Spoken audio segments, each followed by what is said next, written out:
Clearly আপোনালোকক কৈছোঁ যে যি তদন্ত প্লেচ অফ অকাৰেঞ্চ বা য'ত ঘটিছে তালৈ নোযোৱাকৈ কৰা তদন্ত সেই তদন্তই পৃথিৱীৰ কোনো কেছতে কেতিয়াও কোনো মানুহক ন্যায় দিব নোৱাৰে।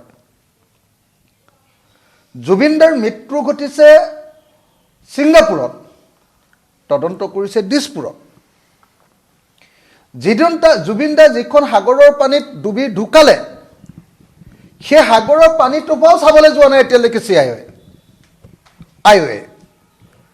তাৰপিছত যদি হিমন্ত বিশ্ব শৰ্মাই কয় যে মই এখন বৰ সাংঘাতিক চাৰ্জশ্বিট দিছোঁ, তেতিয়াহ'লে মই ক'ম যে তেনেকুৱা চাৰ্জশ্বিট মই 1 ছেকেণ্ডত ডাষ্টবিনলৈ দলিয়াই পেলাম।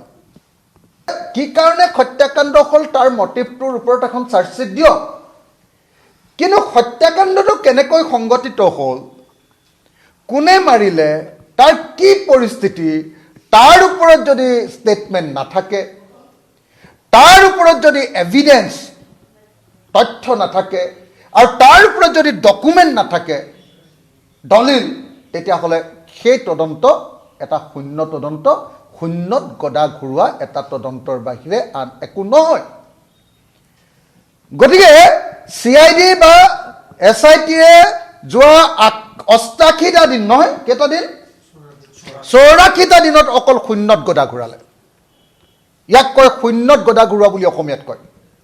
শূন্যত গদা ঘূৰালে, একবাৰৰ কাৰণেও তেওঁলোকে প্লেচ অফ অকাৰেঞ্চ বা য'ত ঘটনা ঘটিছে তাত গৈ তদন্ত কৰিবৰ কাৰণে কোনো ব্যৱস্থা নল'লে। নাম্বাৰ 1। নাম্বাৰ 2, মই বাৰম্বাৰ কৈ আছোঁ যে ভাৰতবৰ্ষৰ BNSS 2023-এ 112 নম্বৰ যিটো ধাৰা তাত স্পষ্টকৈ কৈ দিছে যে বিদেশত ঘটনা ঘটিলে আমি নিশ্চিতভাৱে কোৰ্টৰ জৰিয়তে লেটাৰ্ছ ৰেগুলেটৰী পঠিয়াইহে কেৱল তদন্ত কৰিব পাৰিম আৰু তথ্য আনিব লাগিব। হিমন্ত বিশ্ব শৰ্মাই মোক উত্তৰ দিলে বিধানসভাত, বোলে নহয় আমি MLATৰ জৰিয়তে আনিলেও হৈ যাব। কিন্তু চেন্নাই কোৰ্টে স্পষ্টকৈ কৈ থৈছে যে MLATৰ জৰিয়তে আনিলে নহ'ব, MLAT থাকিলে বস্তু আনিব পাৰিব, কিন্তু সেইটো আনিব লাগিব কোৰ্টৰ জৰিয়তে। এতিয়ালৈকে ছিংগাপুৰৰ পৰা তেওঁ কৈছে যে নাই আমি ছিংগাপুৰৰ পৰা গভৰ্ণমেণ্টৰ পৰা অনা তথ্যৰ জৰিয়তে আমি এইটো প্ৰমাণ কৰি দিম।